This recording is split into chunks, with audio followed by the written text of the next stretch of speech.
Hey, I'm Steve, and welcome back to the read-through of our novel, Fall of Imperium. Today, we're going through Apostate Part 1, the first chapter that really takes us in to the main events of the timeline. So I'm super excited to share this with you. Let's dig in. Apostate Part 1. The cave is quiet. Serene, just the way he likes it. The gentle flicker of candle lights the cavern walls. He brushes a thin layer of dirt from the floor with his bare hands and sits down, cross-legged.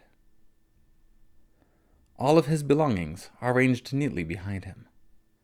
A stack of books, numbering about 24, their pages warped by years of humidity. A few shelves, displaying mementos meaningful only to him, from a time long past. His bedding, folded and tidy. A clay jug, conveniently placed to gather water dropping from the cave ceiling. A pair of dusty sandals, stashed away just in case. He hasn't gone out much in recent years. He no longer feels the need to. Of course, it was never his intention to become so solitary. When he initially discovered this cave, he had thought to use it only for a few days. Just long enough to recover his strength. Just long enough for him to feel ready to face the world once more. And it had worked. A few months later, he had returned here almost by accident. He was emotionally drained after a challenging confrontation, and once again, the cave had served as a place of healing. It was a sanctuary of respite from the chaos and the violence of the outside world. After that, he found himself coming back with increasing frequency. Each time he stayed longer, until his forays into the outside world became the exception rather than the rule. He likes it here. There is no noise, no chaos, just tranquility.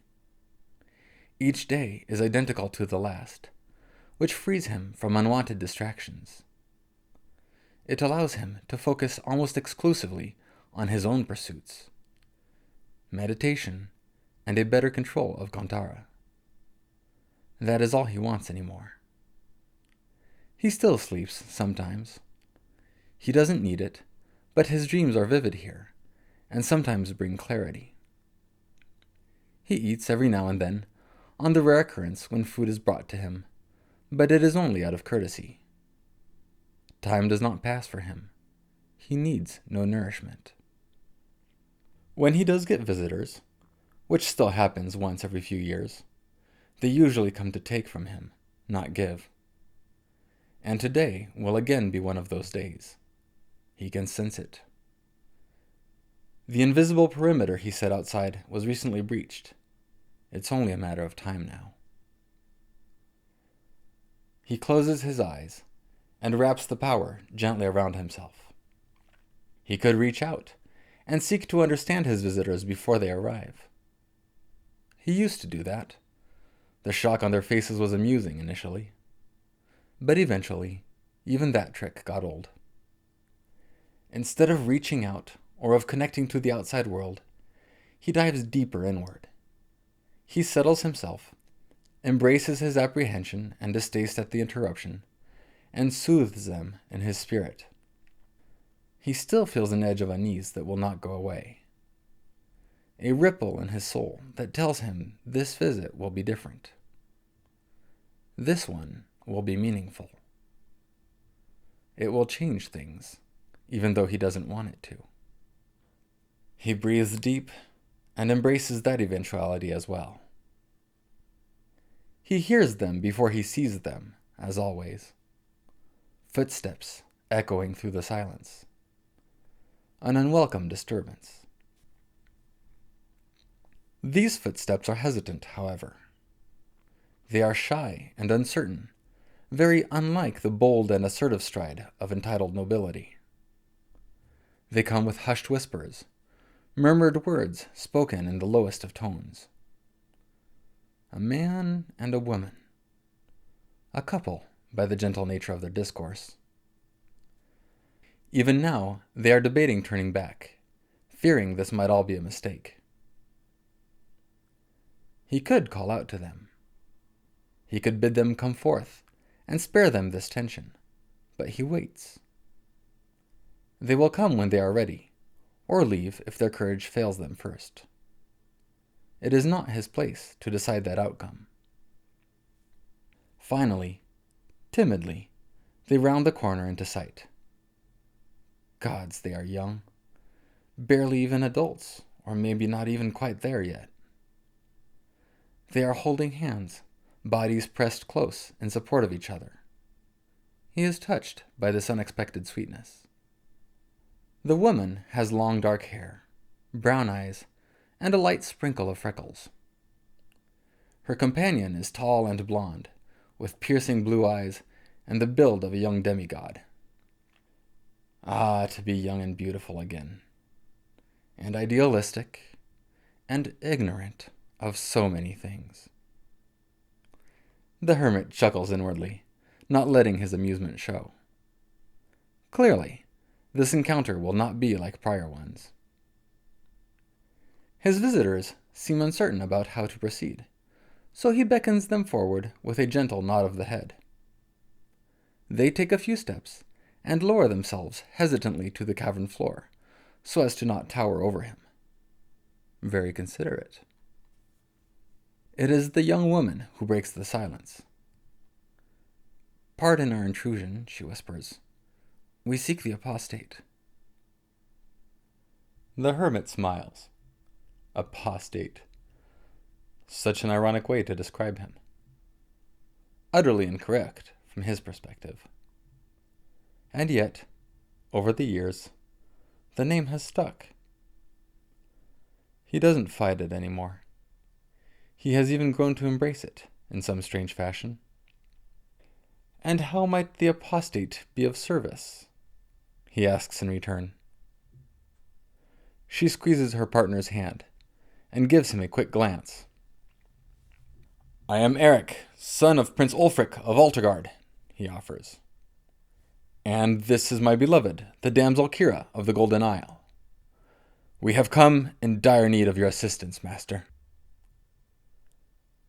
Master, is it? That's always how it starts. With titles and praise, to better hide the thirst for power and immortality. Then, once all the pleasantries are dispensed and the requests denied, it inevitably turns to threats and insults. "Speak plainly, my friend," the hermit replies. "I require truth, not flattery." "The forces of Imperium are gathering at the border of our kingdom, master. It is only a matter of time before they attack. Altergard is prosperous and well defended, but even we can do nothing against the might of the Empire." Interesting.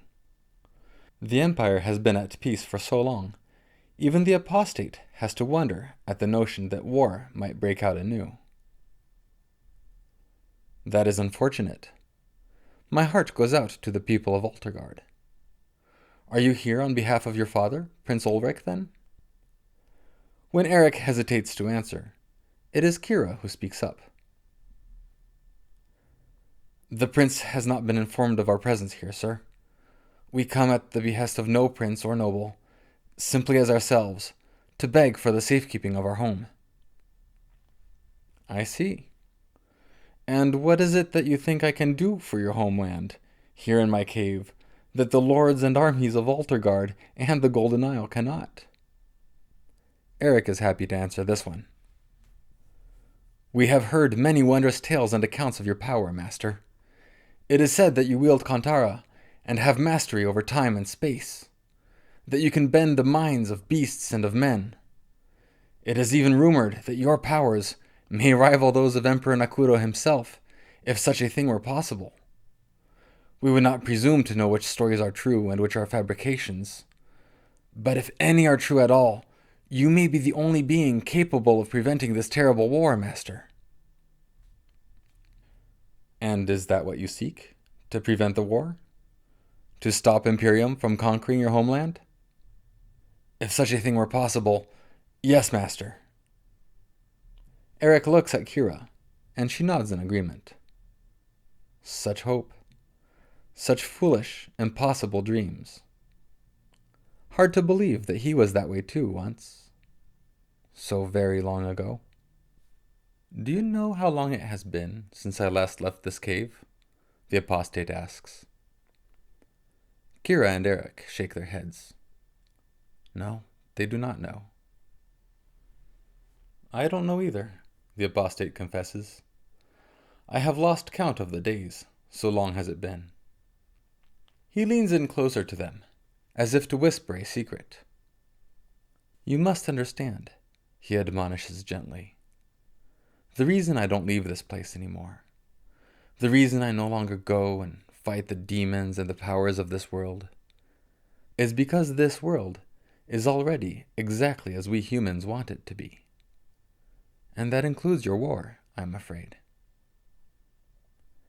Eric bites his lip, hard, to stop himself from objecting. The Apostate continues. When we desire peace, we make treaties happen. When we crave riches, we create wealth. We small, insignificant humans have so much power. We may seek out magic spells to make our dreams come true, but no one actually needs the magic of Kantara. An even stronger force exists within humanity. We have already shaped the world into our likeness. We just fail to see it. We are already gods. He takes a deep breath. That is why trying to change the world is so futile. I don't understand, Kira asks. Are you proposing that we just surrender, without a fight? The Apostate shrugs. I'm not proposing anything. But you need to understand that this war only exists because we either want it to, or because we are not willing to pay the price for peace, which is the same thing. Imperium has spent centuries amassing wealth and building its military. This war is the natural product of so much preparation and planning. Methodical systems built and consolidated over time, driven by the entire will of an entire nation. Did you really think your wishful thinking would undo all that? I understand, Kira protests, but I think you're missing something. It's not the Empire that wants to fight. It's not the men and women of Imperium who want to kill and conquer. It's just the Emperor who wants war, and they're all too scared to go against him. It's his will that's driving this conflict, nothing else. And my will to save my homeland is stronger than his will to destroy it. I'm sure of that. The Apostate laughs. Fair point, Kira of the Golden Isle. Indeed, you have shown remarkable determination in finding me already. But I'm afraid you are still too late. Had you come to me years ago, I might have been able to help. I might have trained you in secret and ancient ways that could have prevented this war. But it is too late for that now, I fear. If the Emperor wills it, then Altergard will fall. Not even I can prevent that. Then train us to take Altergard back, Eric growls. If we're too late to prevent its fall, we're not too late to take it back. Teach us to do that, if it's all you can do. The Apostate gives Eric a stern look, but the young man is not cowed. I know that you're right, he continues. I know it's too late to stop Imperium. But we can fight back, even if Altergard falls. If we can take out Nakuro, we can stop him from conquering other kingdoms. Altergard is only the beginning, I can feel it. Next he will go after Azerbian, the Nordwald. Who knows how far his greed will take him? Eric and Kira exchange a knowing glance, and the Apostate's suspicions are confirmed. So, this is the true motive then.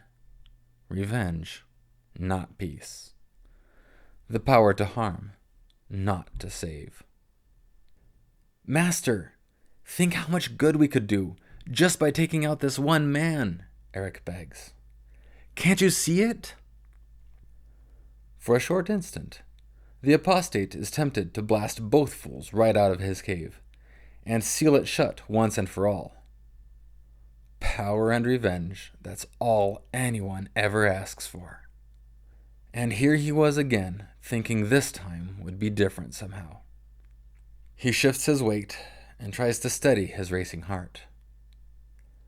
Responding to hate with anger is never the solution. Kira senses his upset and ventures a compromise. Sir, is there anything you could teach us that would lead to peace? If not for Altegard, then at least for the future?